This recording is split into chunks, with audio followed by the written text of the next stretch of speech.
everyone, before we get started, we do have the sign-in sheets at that table. Also, if you're in Dr. Rhonda Matthews' Poli-Sci 100 or the first year experience, she has a QR code that she wanted you to scan just so you can get the sign-in sheet that way. That's only for her 2 classes, so everybody else should be good. So we'll get started in just a few minutes. Throughout the night, before you leave or right now before we get started, we do have a voter registration table. So if you're not registered to vote, we can take care of that here before you leave. So we'll be starting in just a couple minutes. Thank you.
Everybody to the first Uncomfortable Conversations event of the year. This one's called The People's Will, the Electoral College and Presidential Elections. My name is Chris LaFuria. I work in the Marketing Communications office. I'm also the host of Tartan Talks, which is the new Edinboro podcast. If you missed anything or want to hear it again, we'll rebroadcast it through our podcast network. So if that audio will be available in the next couple of weeks. Tonight, Americans choose presidents through the Electoral College. What is it? Why do we have it? Why have some U.S. presidents, including 2 of the last 3, received fewer popular votes than rival candidates, yet still won the presidency? Is the Electoral College still relevant? And if we wanted to change it, is that even possible? We have our panel of political analysts here tonight who are going to discuss that. They're each going to take different approaches. They have different backgrounds, different areas of expertise, and they're going to share that tonight. We're going to give each of our panelists a couple minutes to talk about their expertise, talk about what they brought to the table, and after that, we'll open the floor to questions. So anything related to what we talk about tonight or anything that you've been thinking about related to our elections, the Electoral College, we're here to answer that tonight. And like I said before, we have sign-in sheets, and we also have the voter registration table. So introductions to about our panelists. To the left of me, to the center of you, I guess, we have Brian Lasher, who's a retired career naval officer. He conducted strategic planning and joint operations in the Middle East and Africa.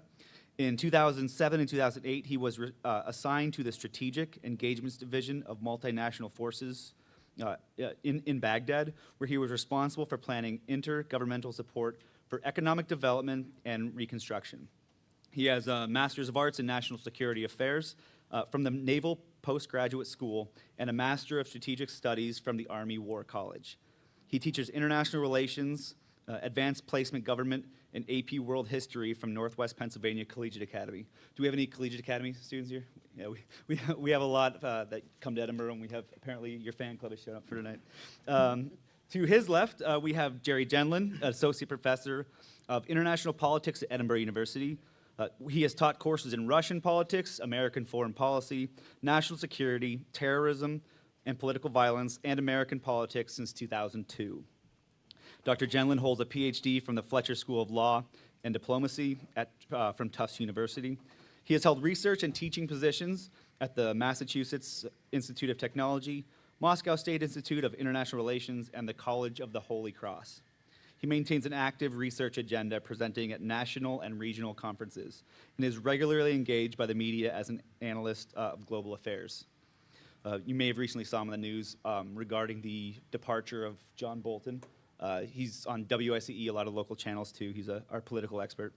And then to his left, we have Bridget Jeffrey, who has served as Assistant Professor of Political Science at Edinboro University since 1997. Her research has included analyzing the influences of political factors, judicial decisions, campaign finance policies, and President Nixon's federal judicial appointment strategy. In addition, she serves as academic advisor for first semester Perico College students. She earned a Ph.D. in political science from the University of Kansas and has taught courses such as law and society, judicial process and behavior, civil liberties, constitutional law, women in politics, and American presidency. So before we begin, let's give our panelists a round of applause. Once again, thanks for coming tonight. I will yield the floor to our panelists, and then that will be followed by our question and answer session. Thank you.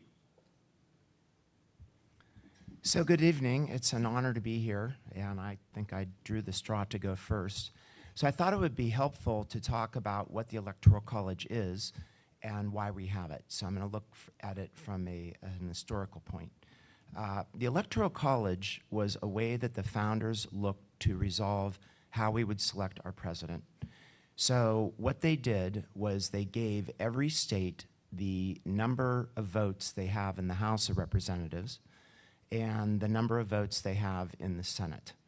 So we have the 435 votes in the House and 50 states, so you've got another 100, that's 535.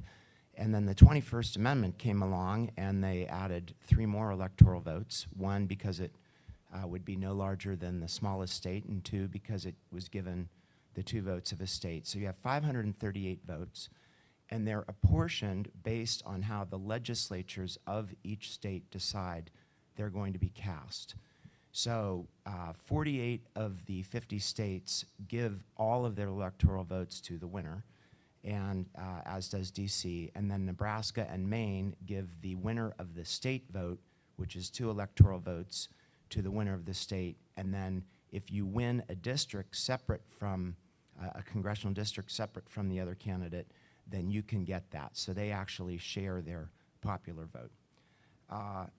The 12th Amendment adjusted the Electoral College somewhat in that the election of 1800, there was not a clear vote on whether they were voting for Jefferson or voting for Burr, so they corrected that, and each person in the Electoral College, you vote once for the president and once for the vice president, and they cannot come from the same state.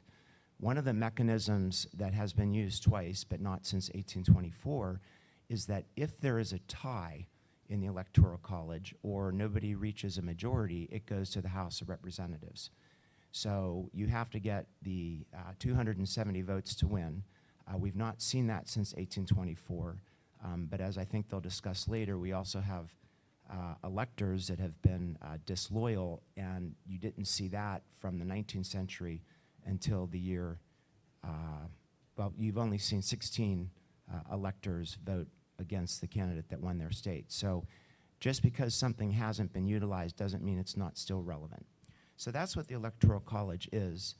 And I think this debate really began back in ancient Greece.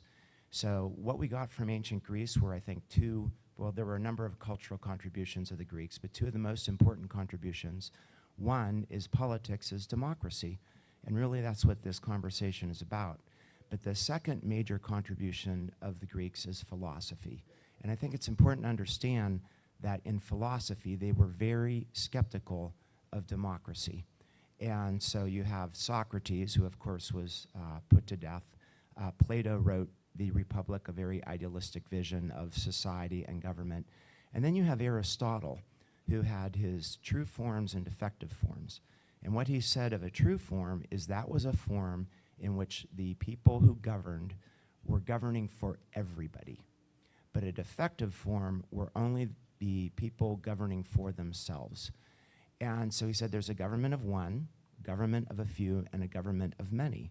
So we're talking about a government of many, and I think it's very important that Aristotle said that a true form of a government of many was a constitutional government in which the majority would vote, but there would be limitations and restrictions on how that was exercised.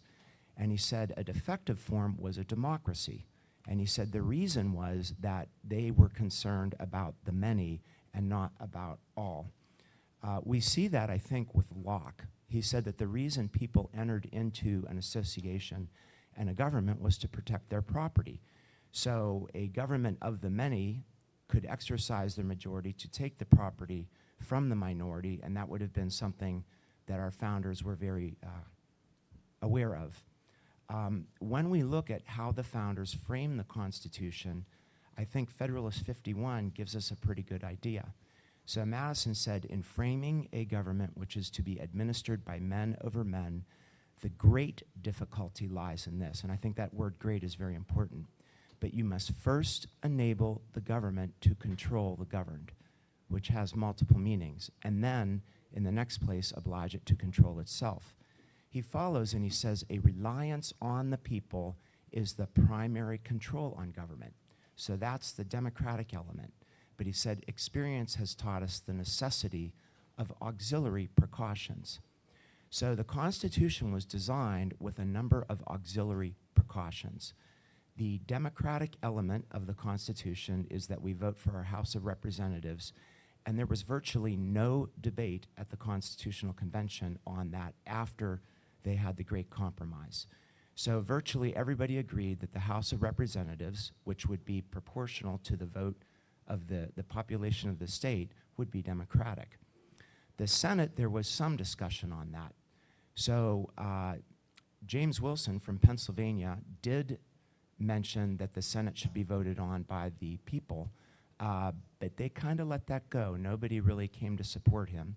Madison felt that the Senate should be elected by the House of Representatives based on a list of candidates provided by the states.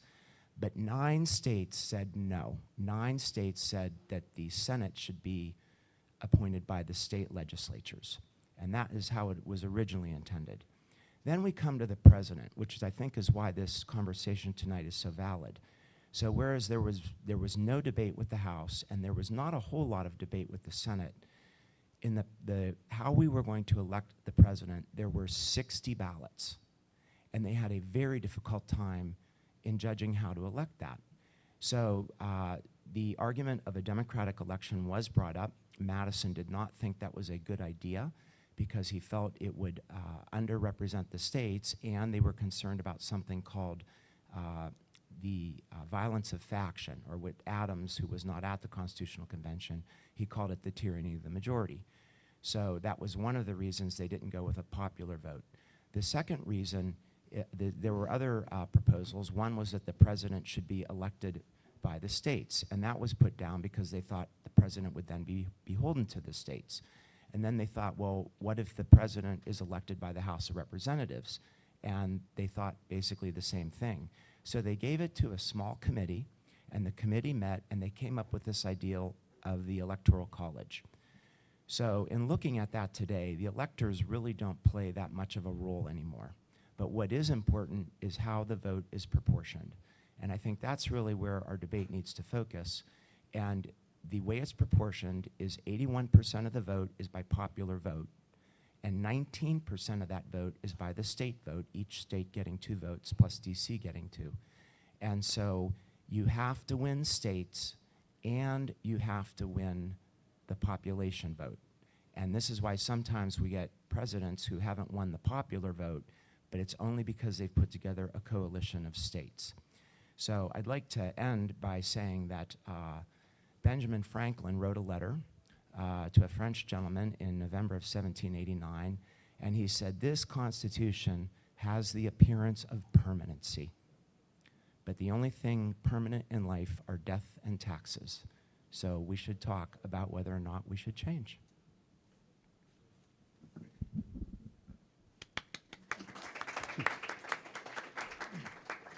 I only did that so you'll applaud for me when I'm done. One of the lessons from that is that the Electoral College was created as a buffer between the people and the presidency, so that the people would not directly elect the president. There was this intermediary thing, this buffer, because the framers of the Constitution did not trust the people to make wise choices about anything except who should represent them directly, and the president is not a representative of the people. So the Electoral College is an instrument of indirect democracy, not direct democracy. The people are involved, but not directly. The Electoral College is a buffer between the people and the presidency. But a buffer is not a barrier. The Electoral College doesn't prevent people from participating. It merely challenges, it merely channels them through a filter. I forgot to start my clock. It merely channels the popular sentiment through a filter. And I don't have a problem with there being a filter, the Electoral College. I'm kind of in favor of it. The problem isn't the existence of a filter, it's what that filter is made out of. As you know, when you filter anything, you have to have the right kind of filter, otherwise it either doesn't work or it filters too much and it might actually produce the wrong things. The filter, in this case the Electoral College, is a filter of state power. Simply put, the Electoral College guarantees that the states decide who gets to be president by choosing the electors who do the voting for president. The electors in the Electoral College are voting on behalf of their state. The states decide the presidency. This is, after all, the United States of America. It is not the United People of America, and it is not the People's Republic of America. It is the United States of America. The states are supposed to play a role in this. And as a reminder, if there is no clear winner in the Electoral College, as Mr. Lasher said, then the House of Representatives decides who will be president, but they don't take a majority vote in the House of Representatives. They go by state. Each state delegation in the House of Representatives would get one vote. They would decide by state. The states decide who gets to be president. And by the way, the Senate would decide who gets to be vice president, so the states are important there too. This is not a pure democracy. This is not a direct democracy. It is an indirect democracy. It is a republic. It is the American federal democracy. The founders did support, as Mr. Lasher said, democratic principles, but they did have two things they wanted to ensure. First, they wanted to preserve the role of the states, because that was one way they were going to get the existing states to support the Constitution. If they tried to get rid of the role of the states wouldn't have supported the Constitution in 1787. And so they needed to preserve the power of the states, and it was something that they wanted to do anyway. And the second thing that they wanted to ensure when they created the Electoral College was exactly that the people did not have too much of an input into it. They really did fear the people. They didn't trust them. They didn't think that they didn't like them. They didn't think they were smart enough to decide who gets to be president. And so they wanted to create something in between, a filter. And they made that filter based on the states. So they gave the people a role, but they made sure that the federal system they created would be based on the states. And what they hoped was that these electors in the middle would be wise enough to I'm going to use the word filter again, but to filter out the passions of the people, to take their preferences into account, but then make their own decisions. Now, back then, that was one thing. Today, we still preserve the idea that the states are important, and we preserve the idea that the electors are voting for president. First question, are the states still important? Well, we have this, I'm going to call it a fiction, that the people in Pittsburgh and the people in Philadelphia deserve to be together somehow in the same state. And I think if you ask them that, they would disagree. There is something about New York City and something about Buffalo that bind them together into one state, but not New York and New Jersey. It's difficult to understand why we still have the states we do, except for the fact that we've always had them this way, right? So I see the discussion of the Electoral College as a proxy for a larger discussion of whether we still need these states, and whether the states still serve a purpose. If we decide that we want to get rid of the states in the Electoral College, why keep states at all? The founders in the Constitution decided we needed states and that states were to be important. Okay.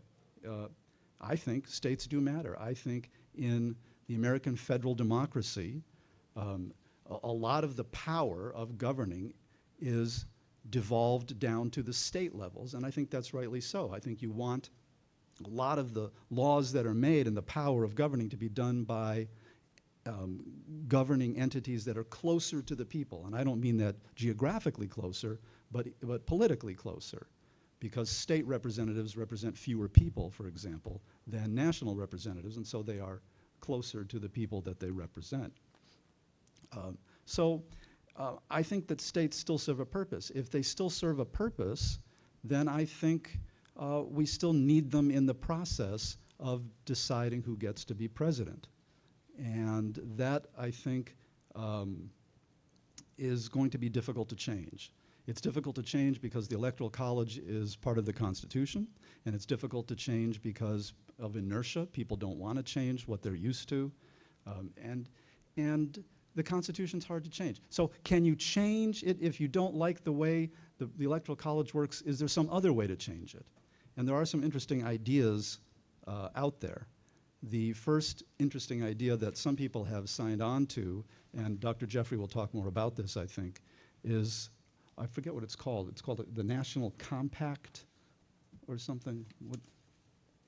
I'm being told now that it's called the National Popular Vote Interstate Compact. The idea is that a state passes a law saying that the electors, right now, the electors in the Electoral College vote in each state for the candidate who is the winner of that state's popular vote.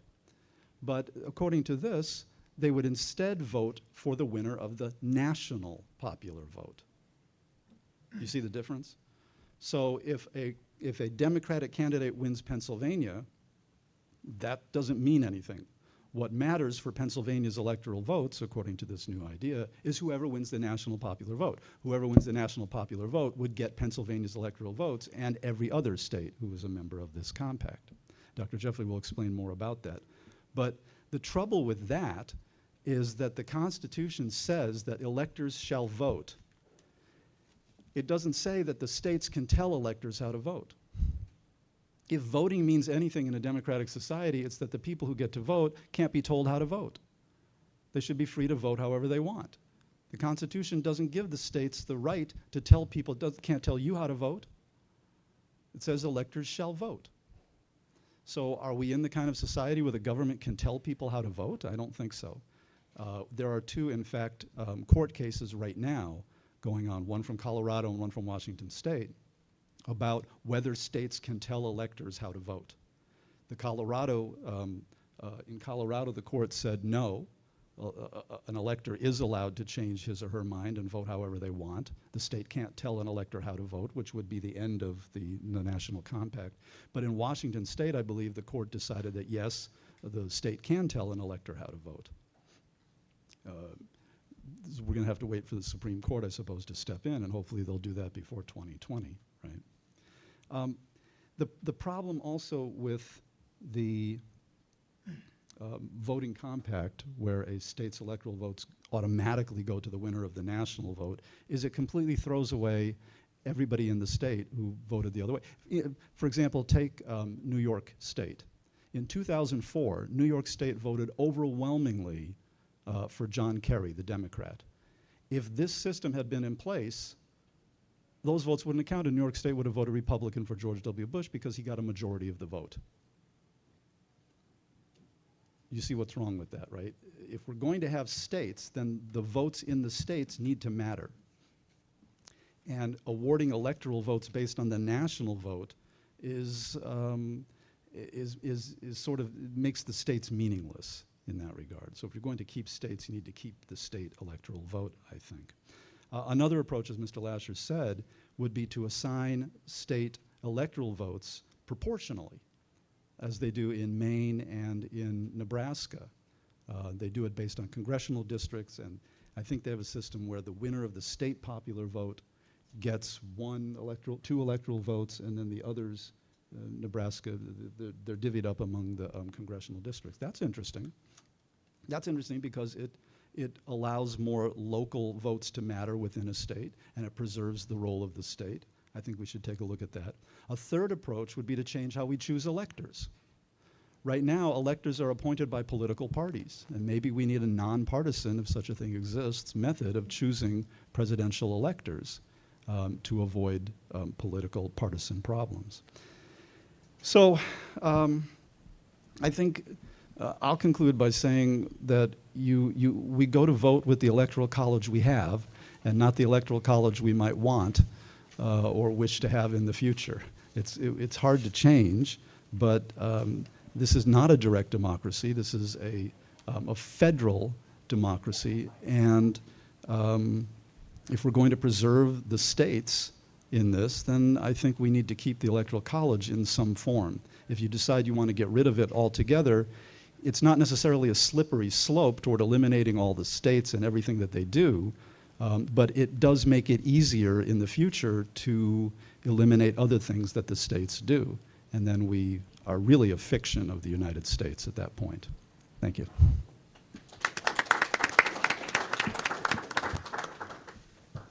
Well, I do have specific topics, but since I didn't hear some of these things, I'm going to throw some of them out.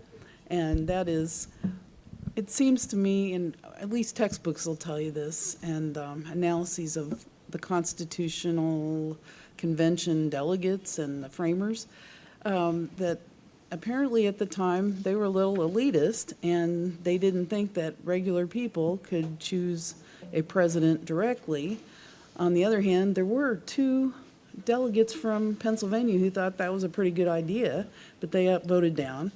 At any rate, if you think about the communications and transportation systems around circa 1787, let's say you did have presidential candidates who wanted to travel throughout the 13 original states. You know, it would take them a long time to get there. They didn't have the kind of communications media we have today. And, you know, it just didn't seem like that would work out too well. I don't know, it seems like professors and teachers always used to tell us that the framers didn't think that regular citizens were smart enough to vote for, we'll say, the best candidate for president. And that is, you know, if you read about what they were thinking at the time, they really thought the electors were going to be the wisest men in the areas. And I mean, I don't know, I think it's funny today because, as Dr. Gendlin mentioned, if you only knew how electors got chosen, it's just kind of, I don't know, it has nothing to do with what the framers or founders thought. I tell my classes that those who give a lot of money to each of the parties, the Democrats and the Republicans, are at least considered to be potential electors. And having done a little bit more research on that, because I was kind of sticking with that idea, but the states, each of the states does this a different way, where some of them do it the same way, I suppose. But in some cases, it's the state party chairman or chairwoman who chooses electors, who could be friends of theirs, or, you know, could be people who give a lot of money to that state political party and the candidates and so forth. Could be people who have given their lives to, they dedicated it to running for office and being part of the Democratic or Republican parties, even if they don't have a lot of money. But generally, we're talking about people who are very loyal, Democrats and Republicans, who get chosen as electors, and not the wisest men in the area. You know, the question about who they, when they're voting, are they representing the people from their party? Are they representing whoever voted for the popular vote winner in their state? You know, that's kind of a question. But I wanted to mention that, and I also have this little fun fact, and that is there have been about 700 proposals to change the Electoral College and somehow, you know, amend it or, you know, reform it one way or the other. And so far, nothing has really changed. And so Dr. Gendlin was talking about this, so I'm going to launch into this. The idea of a national popular vote interstate compact. And there was a guy, John Koza, who apparently his other claim to fame is he helped to invent the scratch-off lottery tickets. But in 2006, he, I imagine, and others too, kind of came up with this idea that, well, if any state, and if people in a particular state wanted to see the popular vote winner actually win the presidency, well, they were going to pledge that all of their that state's electoral votes would go to that winner, even if that person didn't win in that state.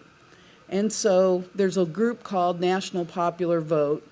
They have quite a number of arguments that try to show you that they know better than others about what to do about this. But basically it's the idea of everybody's vote should count. They also would throw out the argument that if you look at where the presidential nominees, so we're talking about one Democrat and one Republican, let's say August till November, where do they visit? They tend to visit battleground states where they're worried about whether they're going to win the popular vote, but they need that number of electoral votes. So they're not going to go to a lot of states with 3 electoral votes, 2 senators and a House member. They're going to go, they do come to Pennsylvania, but Ohio, Florida, those kind of places. Well, anyway, this Coza's idea is entire campaigns run around a couple of states and distort government policy. And so very few states get presidential candidates' attention now. So the idea is that now there are 15 states in the District of Columbia, and together they comprise 196 electoral votes.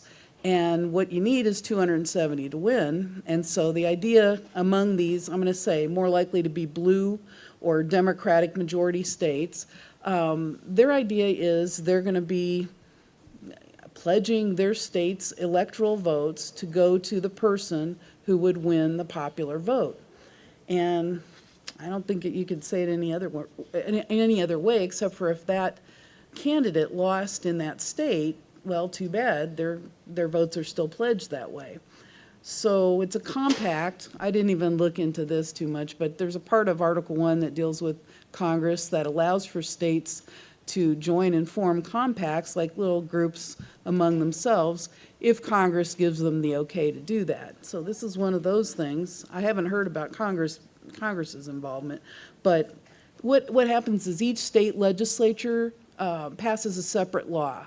And, well, actually, this has been active this year. The Nevada governor vetoed the state legislature's law in May, but on the other hand, Colorado passed it, and its governor signed it in March. So, it's still kind of going on.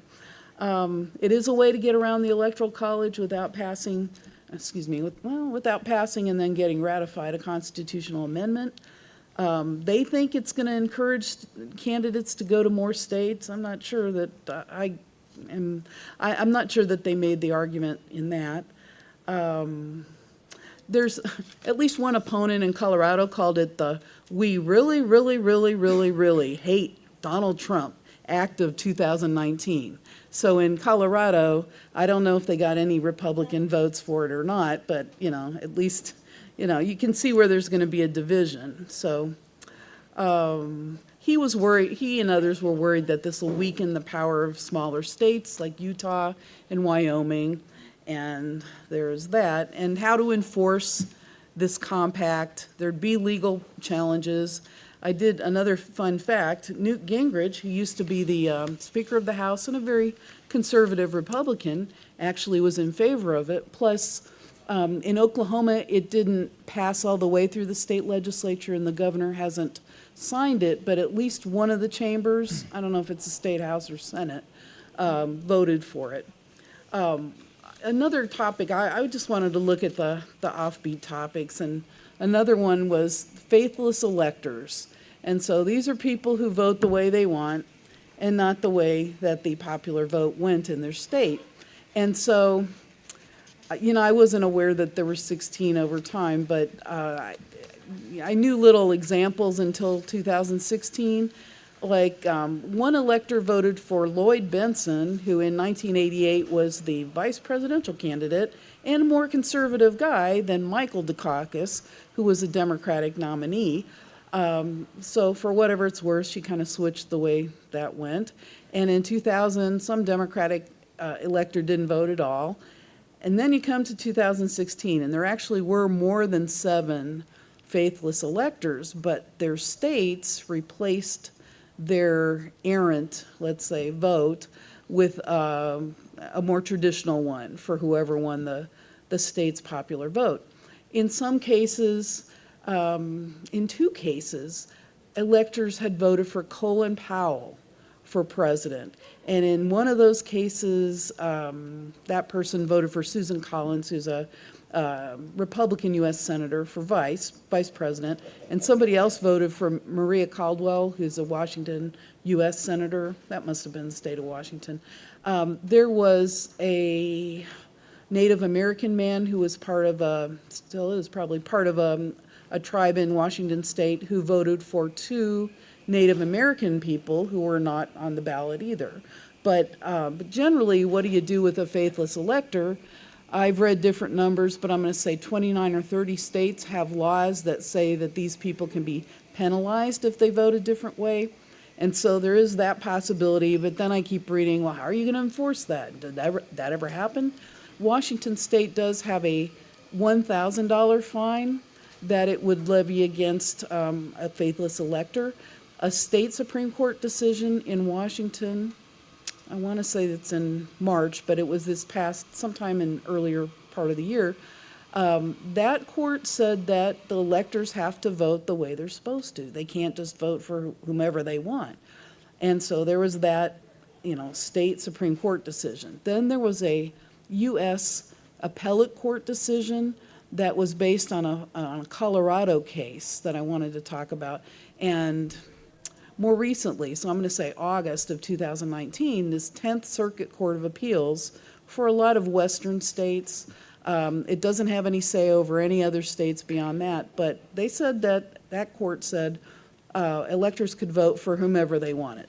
And so I don't know if there's a short version, but there's a guy named Michael Baca who decided to vote for John Kasich for president, not Donald Trump, not Hillary Clinton. He was a Democratic elector, and he was supposed to vote for Hillary Clinton. And he must have thought that, let's see if we can find somebody that Michael Baca would think was reasonable. And he really thought it would be terrible to have Trump as the next president. And he actually did speak with other electors, it seems, both in Colorado and in Washington, to see if some of them would do it too, do something like that. And he wrote, or he said, that it would be it would be a big threat to the U.S. if somehow, Mr. Trump were elected. But so for whatever it's worth, he voted the way he did, and the appellate court voted in his favor. And it was a 3-judge panel, so only 2 judges voted his way, but that works, for a 3-judge panel. And so it kind of brings up this question, well, is the Supreme Court going to take this kind of case, and what would it decide? And, the U.S. Supreme Court has the power to decide which cases they're going to take, so they could let this go, or they could take it and decide something for the whole country. I should probably close my comments, but anyway, I wanted to say something about the faithless electors and that interstate compact, and that's about all I'll say right now. Before we open up for questions, if you wouldn't mind, I'm going to take 2 minutes and just say one more thing, which is that the arguments against the Electoral College have mostly come from Democrats in the last 2 years because they have been upset with Donald Trump and also George W. Bush in the year 2000. And that has put the Republicans on the defensive, and Republicans have been saying that we shouldn't get rid of the Electoral College, not for any of the reasons that we have said, but because it would minimize the importance of small states and rural states. And if you get rid of the Electoral College and just have a national vote, then all the campaigning would be done in the cities, because cities determine the presidential election. It would be very hard to get any candidate to go to Wyoming or North Dakota or South Dakota, where there are no big cities. You'll find all kinds of arguments out there on the internet supporting that, and you'll find a lot of data that says that say that's not true, that in fact cities don't determine the election. What they do now is determine the election in various states. New York State votes Democrat in the Electoral College because the overwhelming majority of people in New York City are Democrat. But if you get outside New York, Buffalo, and Rochester, they're all Republican. The same is true in Pennsylvania. If you get outside the cities, everybody's Republican. So if you eliminate the state borders, what you're doing is you are for one thing, decreasing the role of the cities. Because the cities won't be able to determine the states. But anyway, I just wanted to put that out there because you'll find that if you go Google Electoral College stuff, you'll find arguments on both sides of that. So. Okay. So we're going to start off with the question and answer session. If you could just raise your hand, we'll come around with the microphone and you'll be able to ask your question. As I said before, it can pertain to anything our panelists touched on, or if there's anything else regarding the Electoral College or elections that you'd like to address, feel free to ask. So do we have somewhere we can start? Yeah, and don't be shy because I saw you making faces when I was talking.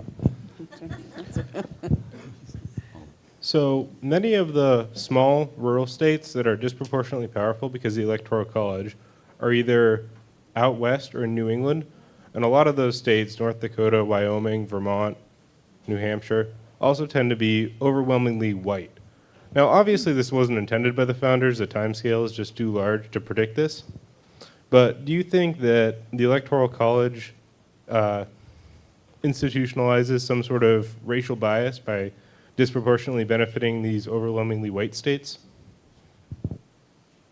I'm going to go to you. This is one of my former students. That is a fantastic question.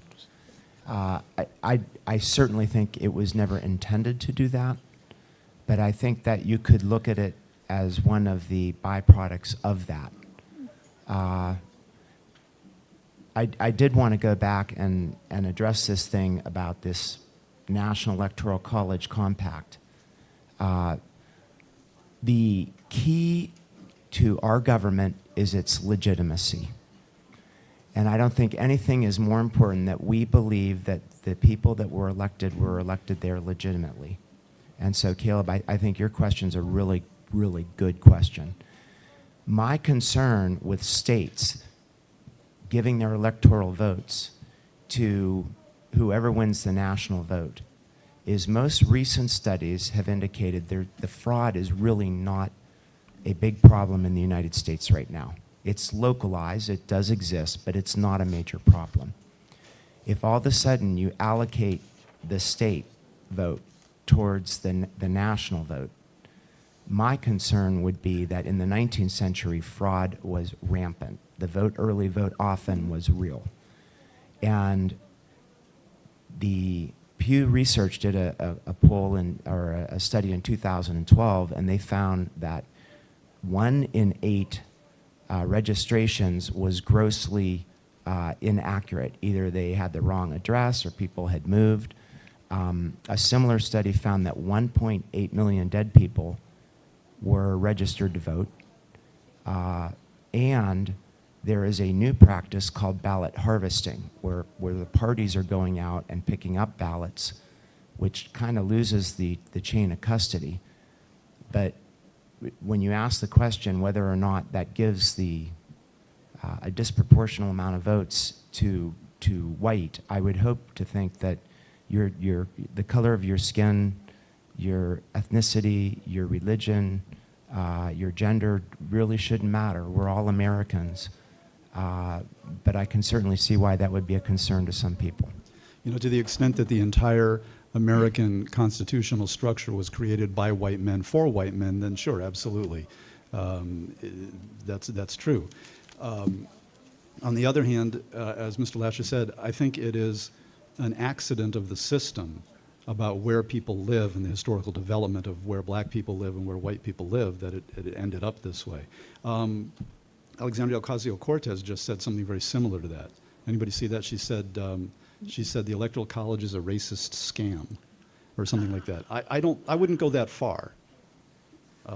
I think that racial inequality in the Electoral College is an unfortunate byproduct of a system that was not of the system. Put it that way. Well, and you know, well, as this has been said before, if you think about the framers or founders, they didn't think women were ever going to vote. They didn't think, of course, Native Americans and slaves and freedmen who were African American. They never thought they would vote. So I can't really put it with them. But then again, I guess a couple things to look at. In the 90s, I remember reading about it, but I couldn't tell you the arguments that ethnic minorities have more power using the Electoral College as they live in the most populous states with more electoral votes. And I haven't seen that argument for a long time, and, you know, I don't know what to say about that. But one could critique, you know, among other things, the Electoral College because, there's some number, like, let's say, a vote of somebody who lives in Wyoming is worth something like 3 times or 2 point something times that of somebody who lives in California. So that would be more likely to confirm what you were, you know, the idea you were getting at. I don't have an answer. I leave it to these guys to have an answer for that, but. We don't have an answer. I don't know. No. There's somebody. Well, while we're waiting for that question, I'll just say that that battleground states are incredibly important. Something like 90% of all the campaigning that went on in the 2016 election took place in 12 states. And Pennsylvania got the most attention. Ohio, Florida, North Carolina, these states got the most attention. And it's a product of the Electoral College that these states got the most attention. Something else I want to, in reference to that is, urban areas that have high African American populations tend to vote Democrat. So if you want to preserve, if you want to maximize the electoral importance of minority communities, then you would want the cities to have more of a say. And whether that means that you want the Electoral College to stay because cities determine the electoral vote of their states, or you want the Electoral College to go so that the minimum, you know, the rural areas are minimized, that's a political discussion. Sorry. Doesn't the Electoral College help protect people's way of life because of its localized representation in the states?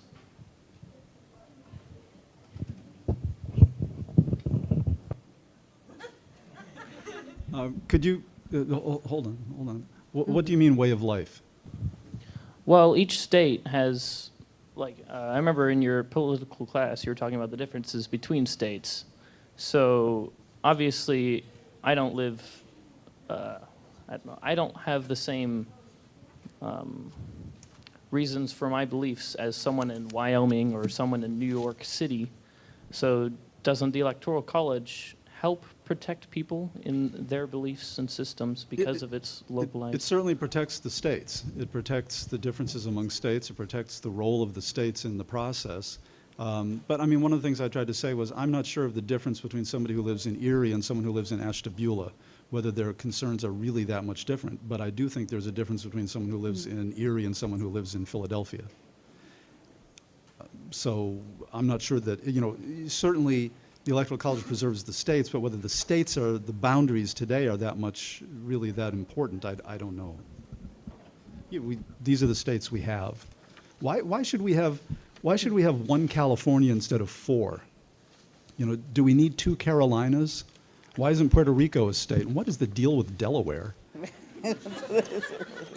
It's tiny. Why should Delaware be a state and California just, I don't know. So yes and no is my answer to your question. I got nothing. I don't know. Next question. Sure.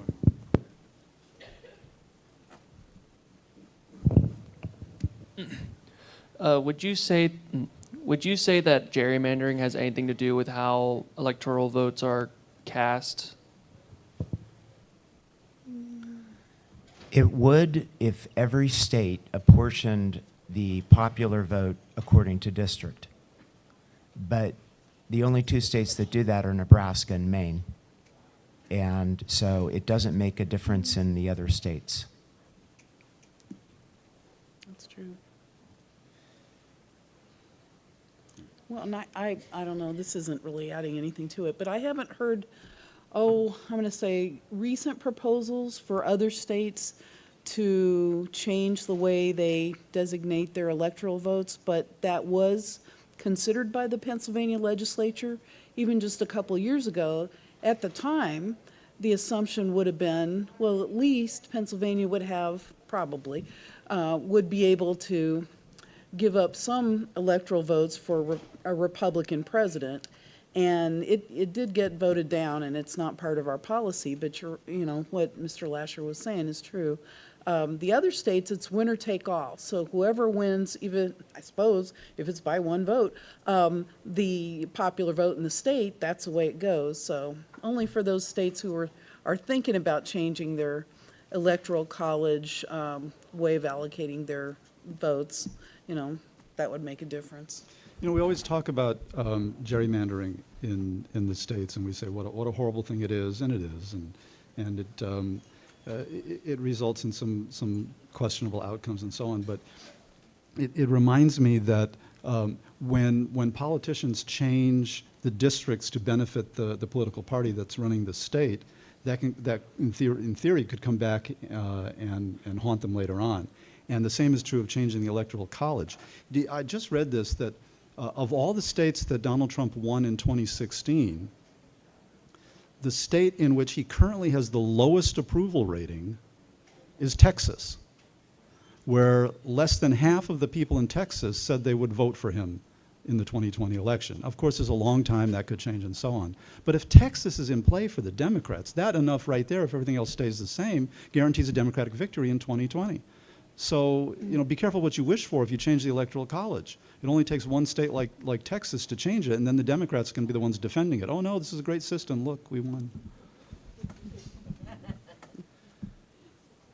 I had a question for you. I think, Dr. Gendlin, you touched upon this a little bit. In addition to addressing the Electoral College, we may take a look at how we choose our candidates to begin with. And do you see any impact with states such as South Carolina and Nevada either foregoing their caucuses or their primary? Do you see any impact of that maybe taking widespread or having an impact on the next election cycle?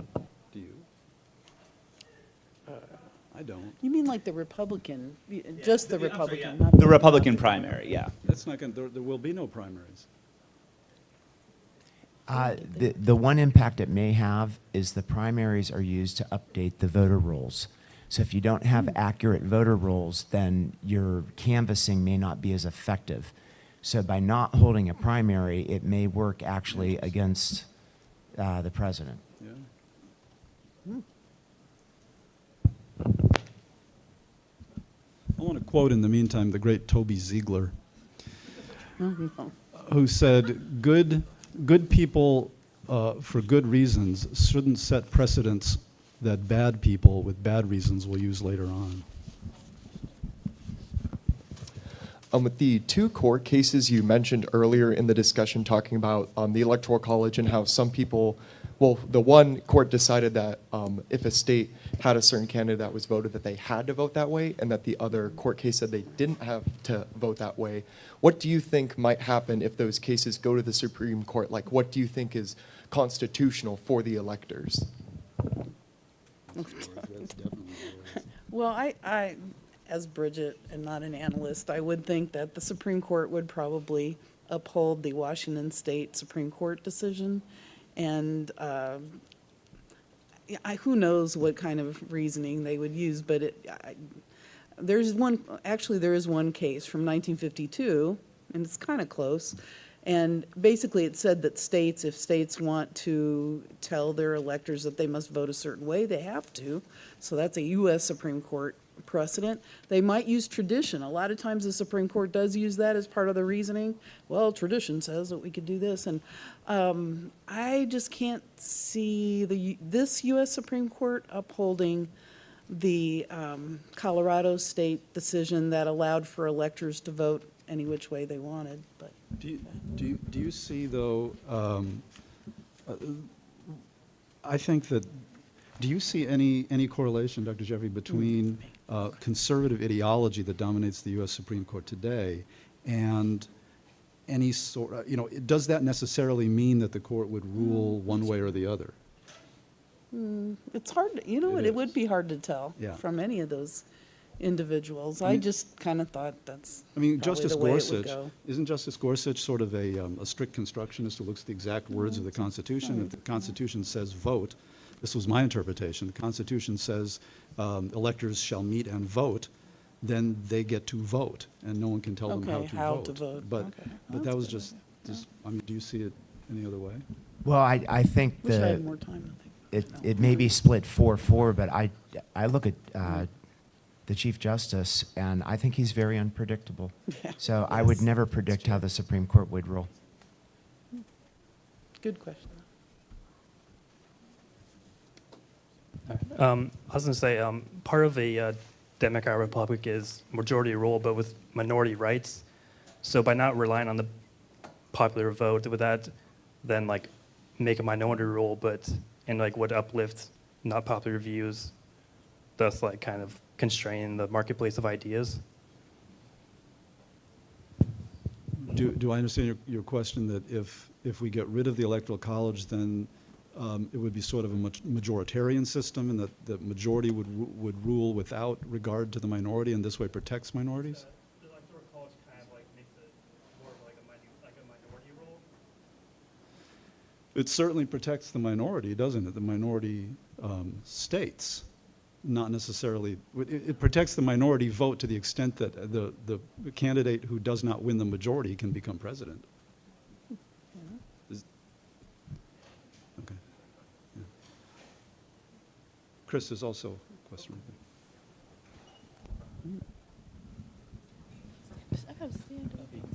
there.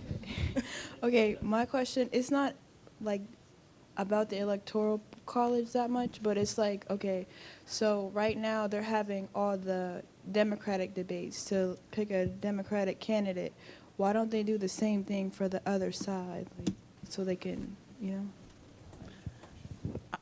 I don't think the president is going to be involved in that. And this is something, I don't think many people talk about this, the media isn't, but over time, there have been years where there weren't any debates, and it seems that the person with more power would decide that there weren't going to be debates that year. Well, like there were, 1960, and then you go to 1976. And in between, I couldn't exactly say who had more power. Whoever was the president, that would be one way to look at it. But they could decide not to be involved in debates. And so I'm going to guess, and I know the media tells us this too, if there are these 2 or possibly 3 Republican men challenging President Trump for the Republican nomination, he would just say, I'm not going to do that.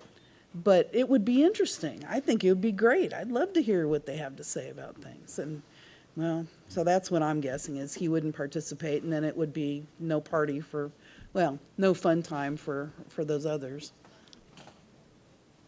Say again? What's that?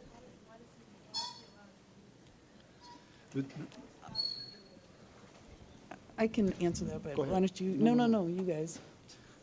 Debates are handled within the political party, and as Dr. Jeffrey said, the president is the dominant figure in whatever political party it is, and if he decides he doesn't want to debate, he doesn't have to. He just wouldn't show up. The other candidates might show up, and he wouldn't be there. But the president, right now, among Republicans, Donald Trump has a 77% approval rating. So he doesn't feel the need to show up for a debate. Now, let's go back to 2016, though. There were debates within the Republican Party, and there were also debates in the Democratic Party. So when there's a real possibility of choice among the candidates, they go to the debates, and there are debates. But now they're not even going to have primary elections in the Republican Party, maybe. So why would Donald Trump want to go to a debate where he could lose?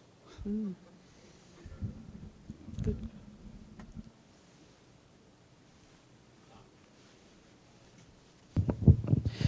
So you mentioned, what you just mentioned was my question. Has there been precedent where states have canceled primaries? We know there's 3 states right now that have said they're going to cancel their primaries. Is this new, or is this uncharted territory, or not really, or is it just something that's being brought up based on the current state that we're at? I don't recall exactly which states have done it, but this is not new at all. This is very common. Yeah, it has happened. You can't just blame this on Donald Trump. Yeah. You can blame other things. Don't panic. There's a lot to blame on Donald Trump, but this isn't one of them. I'm not aware of it.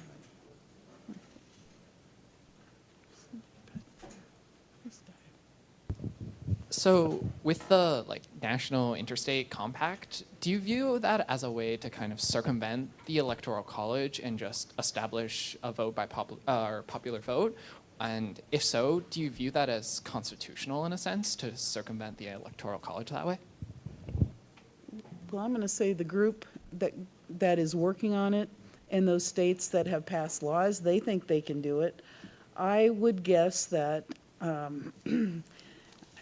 it would go to the U.S. Supreme Court, and I'm not sure how it would decide, but I have a feeling, I keep thinking they're more conservative than they are, maybe.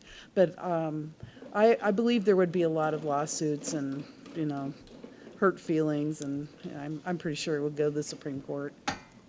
And I don't. You asked how we think.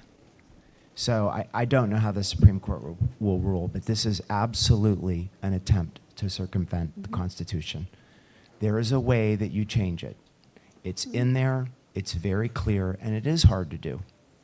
But we can change it, but this is trying to do it without changing the Constitution.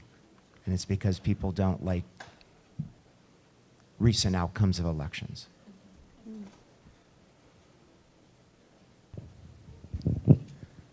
So my question was about kind of like the faithless electorates and the idea of Colorado just kind of saying they can do whatever they want. If for some reason the entire nation kind of got on that same boat, what would be the point of us individuals putting in a ballot if the electorates are just going to kind of do their own thing?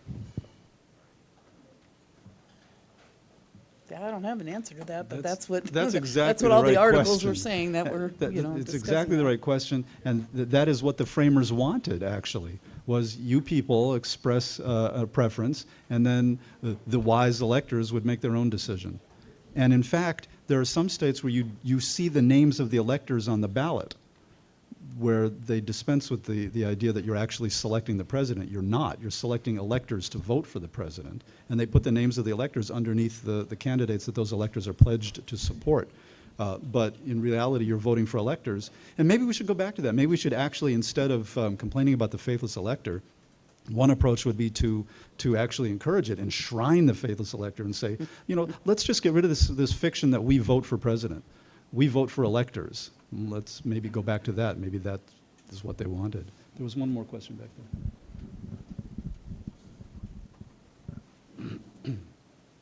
there. So far, it seems like we're discussing this in the context of Democrats and Republicans and the two-party system.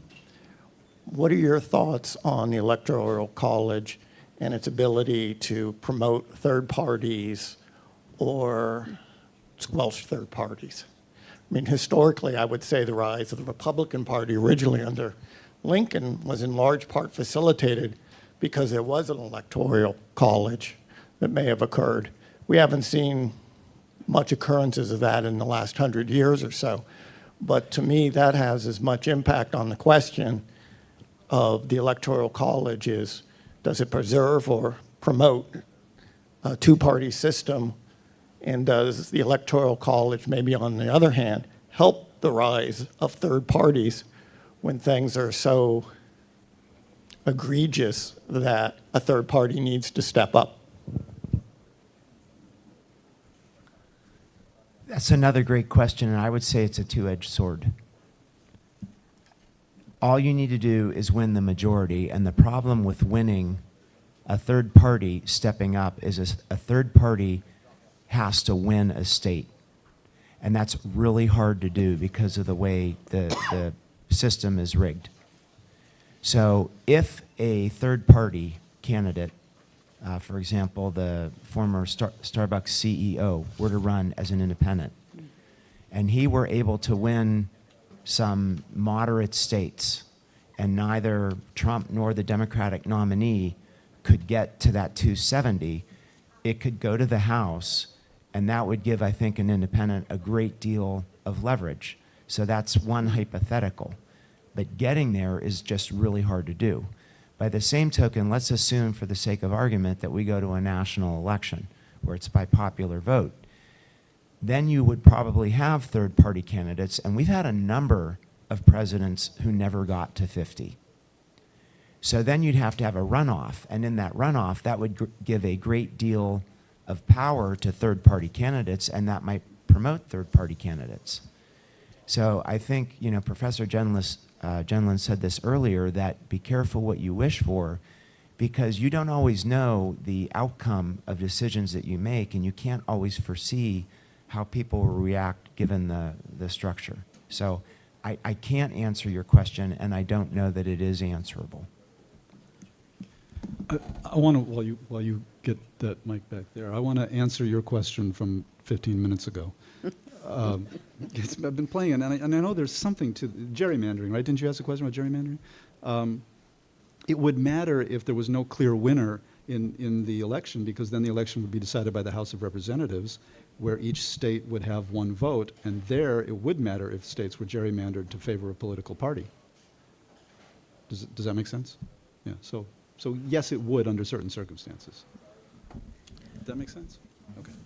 Well, about the third party or independents or, you know, minor parties, my thought is that it's informal the way that the Electoral College has changed from being the wisest men to the people who give the most money to the Democrats and Republicans, but the way that the electors are chosen in the states is clearly according to how the parties want to do it, and there's no nonpartisan commission or anything like that, so it seems as though a continuation of the Electoral College would also continue the power of the two-party system.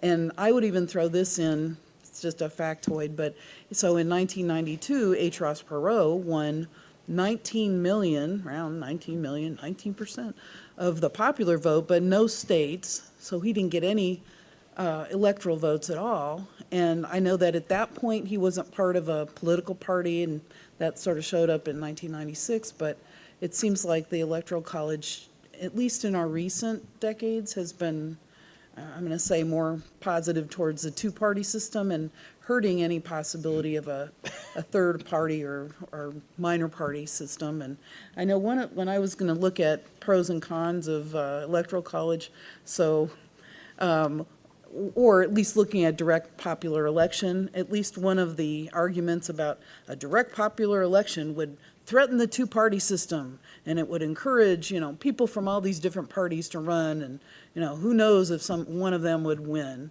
And of course, if you don't have the Electoral College, who are supposed to be party loyalists, to vote one way or the other, you know, there is that possibility that some kind of third party or independent candidate could win, so.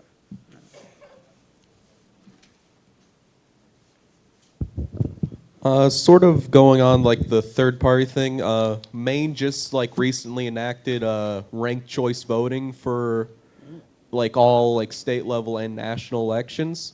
Do you think that like sort of like a national ranked choice voting for like presidential elections would prevent sort of things like vote splitting in states, or like allowing like a presidential candidate who won the minority of the popular vote to win the Electoral College, if like there was like ranked choice voting, so like people could choose like maybe like their top 3 or something candidates, and they put like a 1, 2, and 3. If like the one candidate doesn't reach like a certain threshold, then those votes get transferred to another candidate. I don't know that our system, let's say our national system, would adopt that, but I know that's one of those areas I haven't studied up much on, so I don't have much to say about it now, but maybe these guys do. I don't know much about that either, but if we're going to do that, I would like to see down at the bottom a category that says none of the above, and see how many people vote for that. I guess I would just throw it in as a real answer. Maine did that. I'm really going to have to look at that. But I would guess that not that many other states would make a choice like that. So it might be, as far as an influence on the final presidential vote, maybe it wouldn't make that much difference. But thanks for an idea to look into this. And you know, in answer also to your question before, any change that you're contemplating would have to be done through Democrats and Republicans who benefit from the current system. So that's unlikely, right? Why would they want to allow third parties unless you see the destruction of the Republican Party or destruction of the Democratic Party splinter off, different groups form. That's possible, especially in this climate, but it would be difficult. Any final questions before we wrap up today's uncomfortable conversations?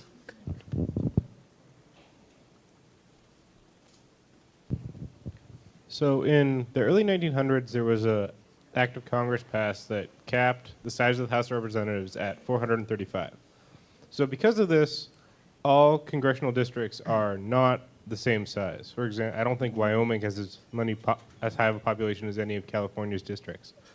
So this is sort of another way that the Electoral College is less democratic besides the automatic Senate votes. Do you think this sort of subverts the original intention, the capping the size of Congress, the House specifically?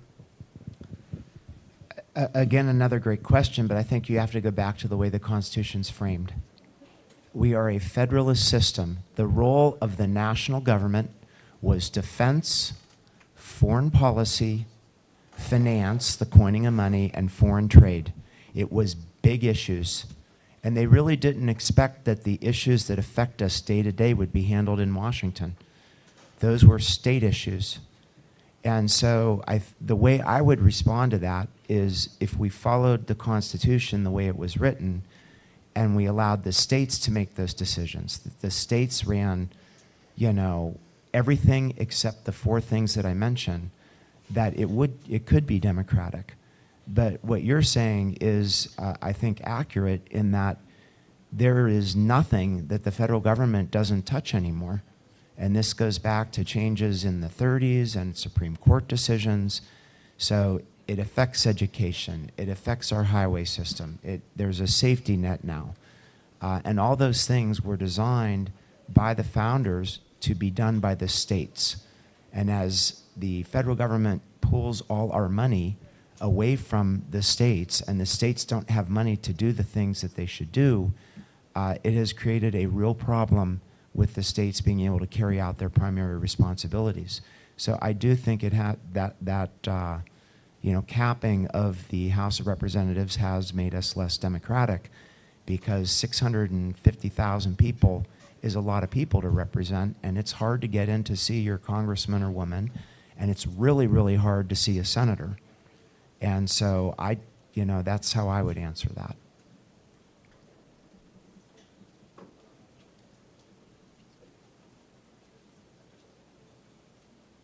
All right, any final questions? If there's no final questions, we'll wrap up with this last question, and then we'll give some final thoughts. I wanted to mention, you mentioned a lot about, I guess, I would assume like you meant the government telling us how to vote.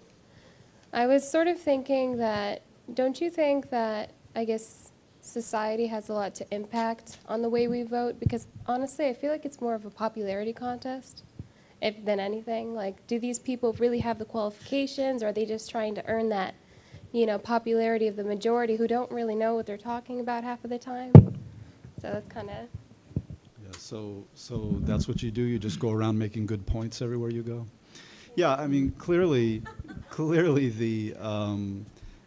the influences on voting are many, and a lot of people just vote the way their friends vote, the way people tell them to vote, and so on. I'm talking specifically about the electors who have to actually do the voting for president. Is it proper for the government to tell those people how to vote? Is it proper for the state of Colorado to pass a law saying you have to vote the way these people want you to vote? Otherwise you get fined $1,000. It's not explicit, but I feel like it's implied. Yeah. There are a lot of influences on how the rest of us vote, is my way of avoiding your question.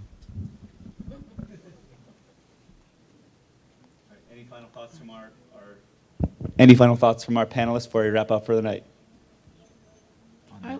On any question? I would like to, I don't think there's enough time, but I would like to see how anybody in the audience feels about this interstate compact in terms of going around the Constitution, but having a possibility for a popular vote. That's one thing. And then another possible change would be if more states decided to allocate their electoral votes by congressional district. And before you start sleeping, through that one, imagine our congressional district somewhere, around Erie and south of Erie and so forth. It is true that, you never know. It could go Democrat, it could go Republican, but versus a lot more rural districts around Pennsylvania, you kind of know how they would go. And then Pittsburgh and Philadelphia would probably almost, we would know they would go Democratic. So what do you think about a system that would allocate those electoral votes according to the way the popular vote went in a particular congressional district? Does that sound like a good idea to anybody here? And I wondered what you thought about that. Are these hands for thoughts or because you agree or because you're tired? Cool.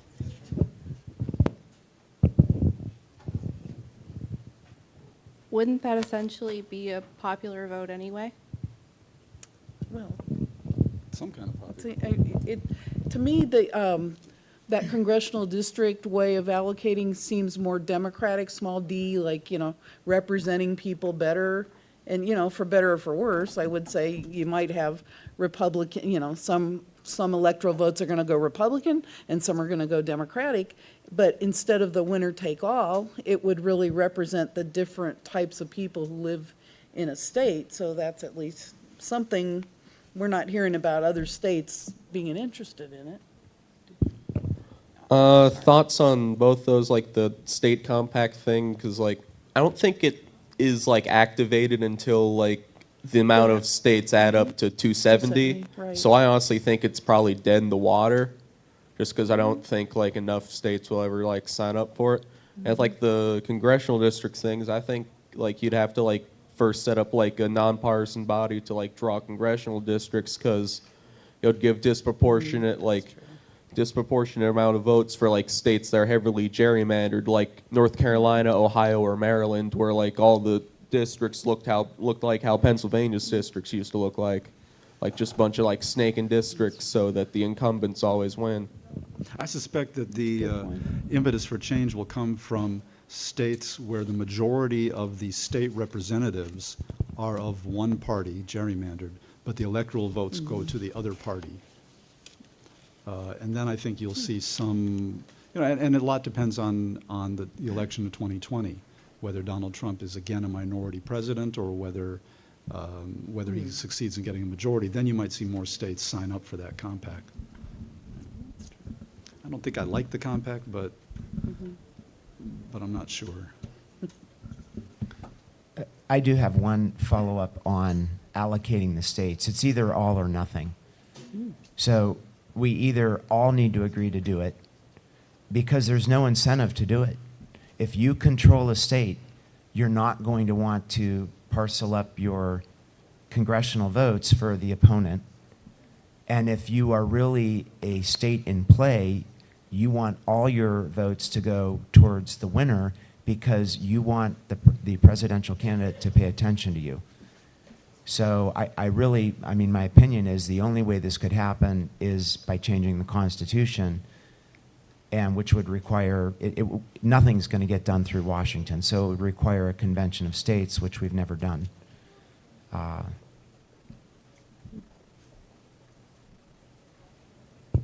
right, well, let's have a round of applause for our panelists tonight. Thank you all very much. Thank you. Thanks for. And one last time, we have our voter registration table out front if anybody still needs to do that. And we have the sign-in sheets and Dr. Matthews' QR codes if you need to get a hold of those before you leave. Thank you so much for coming to our first Uncomfortable Conversations.